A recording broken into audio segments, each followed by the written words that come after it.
മറിയാസ് വേൾഡിലേക്ക് എല്ലാവർക്കും സ്വാഗതം.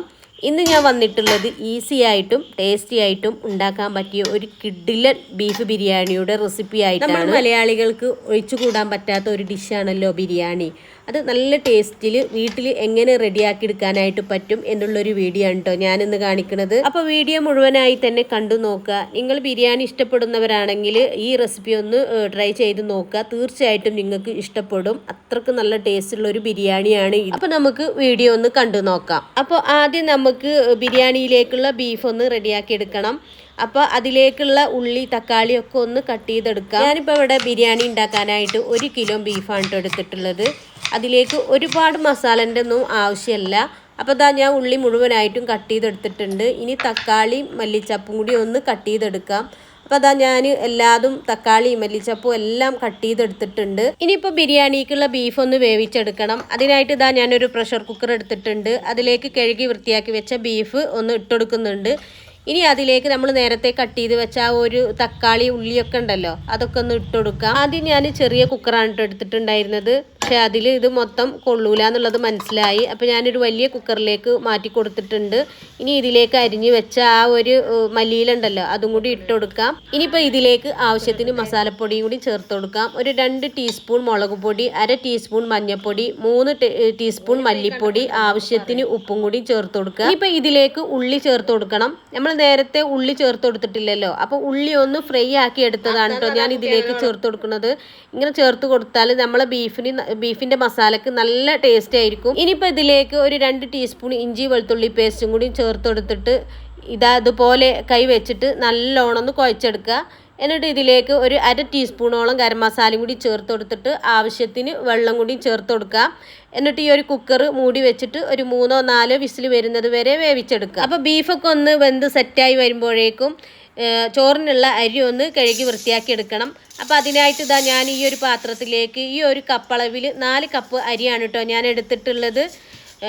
അപ്പോൾ ഈ ഒരു കപ്പ് 4 കപ്പാകുമ്പോൾ 1 കിലോ അരി ആണ് ഉണ്ടാവുക. 1 കിലോ ബീഫും 1 കിലോ അരിയാണ് ഇപ്പോൾ ഞാനിവിടെ ബിരിയാണിക്കായിട്ട് എടുത്തിട്ടുള്ളത്. ഇനിയിപ്പോൾ ഇതൊന്ന് കഴുകിയെടുക്കലാണ്. ഇത് ഒരുപാട് പ്രാവശ്യം കഴുകേണ്ട ആവശ്യമൊന്നുമില്ല. ഒരു 2-3 പ്രാവശ്യം ഒന്ന് കഴുകിയെടുത്താൽ മതി. ഇനിയിപ്പോൾ ഇതൊന്ന് കഴുകിയെടുത്തതിന് ശേഷം ഇതിലുള്ള വെള്ളം മൊത്തം ഒന്ന് ഊറ്റിക്കളയണം കേട്ടോ.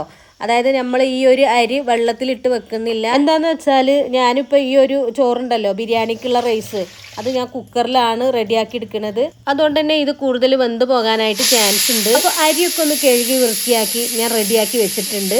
അപ്പോഴേക്കും നമ്മുടെ ബീഫും ഇവിടെ വെന്ത് വന്നിട്ടുണ്ട് കേട്ടോ. ഇനി അതൊന്ന് ചൂടാറിയതിന് ശേഷം ഞാനൊന്ന് തുറന്ന് നോക്കുന്നുണ്ട്. അപ്പോൾ അടിപൊളിയായിട്ട് തന്നെ ബീഫ് വെന്ത് വന്നിട്ടുണ്ട്. ഇനിയിപ്പോൾ ഇതിലത്തെ വെള്ളമൊക്കെ ഒന്ന് വറ്റിച്ചെടുക്കണം. അതിനായിട്ട് ഞാനൊരു ചെമ്പ് അടുപ്പിൽ വെച്ചെടുത്തിട്ടുണ്ട്. ഇനിയിപ്പോൾ അതിലേക്ക് നേരത്തെ വേവിച്ച് വെച്ച ആ ഒരു ബീഫ് ഉണ്ടല്ലോ, അത് ഈ ഒരു ചെമ്പിലേക്ക് മാറ്റി കൊടുക്കുന്നുണ്ട്. ഇനിയിപ്പോൾ ഇത് നല്ലോണം ഒന്ന് തിളച്ച് ഇതിലെ വെള്ളമൊക്കെ ഒന്ന് വറ്റി മസാലയൊക്കെ ഒന്ന് സെറ്റായി വരുമ്പോഴേക്കും നമുക്ക് ബിരിയാണിക്കുള്ള റൈസ് റെഡിയാക്കി എടുക്കാം. അപ്പോൾ അതിനായിട്ട് ഞാനൊരു പ്രഷർ കുക്കർ അടുപ്പിൽ വെച്ചെടുത്തിട്ടുണ്ട്. അതിലേക്ക് ആവശ്യത്തിന് എണ്ണ ഒഴിച്ചു കൊടുക്കാം. അതൊന്ന് ചൂടായി വരുന്ന സമയത്ത് അതിലേക്ക് സ്പൈസസ് ചേർത്ത് കൊടുക്കാം. അതൊന്ന് പൊട്ടി വരുമ്പോൾ അതിലേക്ക് നമ്മൾ നേരത്തെ കഴുകി വൃത്തിയാക്കി വെച്ച അരി ഉണ്ടല്ലോ അതും ഇതിലേക്കൊന്ന് ഇട്ടുകൊടുക്കാം. എന്നിട്ട് ആവശ്യത്തിന് ഉപ്പും കൂടി ചേർത്തിട്ട് ഒരു 1-2 മിനിറ്റ് ഒന്ന് ഇളക്കി കൊടുക്കുക. ഇതുപോലെ ഒന്ന് ഇളക്കി കൊടുത്തതിന് ശേഷം ഇതിലേക്ക് ആവശ്യത്തിന് വെള്ളം കൂടി ഒഴിച്ചു കൊടുക്കാം. അപ്പോൾ ആവശ്യത്തിന് വെള്ളമൊക്കെ ഒഴിച്ചു കൊടുത്തിട്ടുണ്ട്. ഇനി കുക്കറിൻ്റെ മൂടി വെച്ചിട്ട് ഒരു 2 വിസിൽ വരുന്നത് വരെ ഒന്ന് വേവിച്ചെടുക്കണം. അതൊന്ന് വെന്ത് വരുമ്പോഴേക്കും നമ്മുടെ ബീഫ് എന്തായി എന്ന് നോക്കാം. അപ്പോൾ നല്ലോണം തിളച്ച് മസാലയൊക്കെ നല്ലോണം കുറുകി വന്നിട്ടുണ്ട്. ഇനി ഇതിലേക്ക് ഞാൻ തൈര് നേരത്തെ ചേർത്ത് കൊടുത്തിട്ടുണ്ടായിരുന്നില്ല, മറന്നു പോയതാണ്. ഇനിയിപ്പോൾ ഇതിലേക്ക് 2 ടേബിൾ സ്പൂണോളം തൈര് ചേർത്ത് കൊടുക്കുന്നുണ്ട്. അതുപോലെ തന്നെ 2 ടീസ്പൂൺ കുരുമുളക് പൊടിയും കൂടി ചേർത്ത് കൊടുത്തിട്ട് അതുപോലെ ഒന്ന് നന്നായിട്ടൊന്ന് ഇളക്കി കൊടുത്തതിന് ശേഷം ഒന്നും കൂടി ഒന്ന് അടച്ച് വെച്ചുകൊടുക്കാം. അതിലുള്ള വെള്ളമൊക്കെ ഒന്ന് വറ്റി മസാലയൊക്കെ ഒന്ന് സെറ്റായി വരട്ടെ. അപ്പോൾ നമ്മൾ നേരത്തെ വേവിക്കാൻ വെച്ച നമ്മുടെ ബിരിയാണി റൈസ് ഉണ്ടല്ലോ, അത് അവിടെ വെന്ത് വന്നിട്ടുണ്ട്. ഇനി അതൊന്ന് ചൂടാറി വന്നതിന് ശേഷം ഞാനൊന്ന് തുറന്ന് നോക്കുന്നുണ്ട്. അപ്പോൾ അടിപൊളിയായിട്ട് തന്നെ കിട്ടിയിട്ടുണ്ട് കേട്ടോ. നല്ലോണം ശരിയായി വന്നിട്ടുണ്ട്. ഓവർ വേവും കാര്യങ്ങളൊന്നും ആയിട്ടില്ല. നമുക്ക് ആ ഒരു ഇതൊന്ന് ഇളക്കി കൊടുക്കുന്നത് എന്തിനാ വെച്ചാൽ അതിലുള്ള ആവി ഒന്ന് പോകാൻ വേണ്ടിയിട്ടാണ്. ഇനിയിപ്പോൾ ഇതൊന്ന് ദമ്മിടണം. അപ്പോൾ അതിനായിട്ട് ഞാൻ ഈ ഒരു ബീഫ് റെഡിയാക്കി എടുത്ത ചെമ്പിൽ തന്നെയാണ് കേട്ടോ ദമ്മിടുന്നത്. അപ്പോൾ നമ്മുടെ ബിരിയാണിൻ്റെ മസാല ബീഫ് മസാല നല്ല അടിപൊളിയായിട്ട് വെള്ളമൊക്കെ വറ്റി മസാലയൊക്കെ സെറ്റായി വന്നിട്ടുണ്ട്. ഇനി നമുക്ക് ഇതൊന്ന് ദമ്മിടാം. ഞാനിപ്പോൾ ഇത് ലെയറായിട്ടല്ല കേട്ടോ റെഡിയാക്കി എടുക്കുന്നത്. ഞാൻ മൊത്തത്തിൽ ചോറ് ഇതിലേക്ക് ഇട്ട് കൊടുത്തിട്ടുണ്ട്. ഇനി ഇതിൻ്റെ മുകളിലായിട്ട് നമ്മൾ ഫ്രൈ ആക്കിയ ആ ഉള്ളി ഉണ്ടല്ലോ, ഉള്ളിയും മല്ലിയിലൊക്കെ അതും കൂടി ഇട്ട് കൊടുക്കാം. അപ്പോൾ അത് ഞാൻ മുഴുവനായിട്ടും ഇട്ട് കൊടുത്തിട്ടുണ്ട്. ഇനിയിപ്പോൾ ഇതിൻ്റെ മുകളിലായിട്ട് ഒരു നാരങ്ങൻ്റെ നീരും കൂടിയും ഒഴിച്ചു കൊടുക്കാം. ഇപ്പോൾ ഇതിൻ്റെ മുകളിലായിട്ട് ഞാൻ കുറച്ച് ഓയിലും കൂടിയും ഒഴിച്ചു കൊടുക്കുന്നുണ്ട്. ഞാനിപ്പോൾ ഒഴിച്ചു കൊടുക്കുന്നത് വെളിച്ചെണ്ണയാണ്. നിങ്ങൾക്ക് വേണമെങ്കിൽ സൺഫ്ലവറോ നെയ്യോ ഒക്കെ ഒഴിച്ചു കൊടുക്കാം. പക്ഷെ ഞാൻ വെളിച്ചെണ്ണയാണ് ഒഴിച്ചു കൊടുത്തിട്ടുള്ളത്. അതാവുമ്പോൾ നല്ലൊരു ഫ്ലേവറായിരിക്കും ചോറിന്.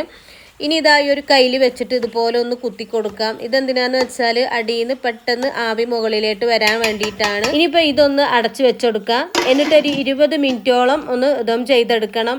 ഏറ്റവും കുറഞ്ഞ ലോ ഫ്ലെയിമിൽ വെച്ചിട്ട് വേണം ഇത് ദം ചെയ്തെടുക്കാനായിട്ട്.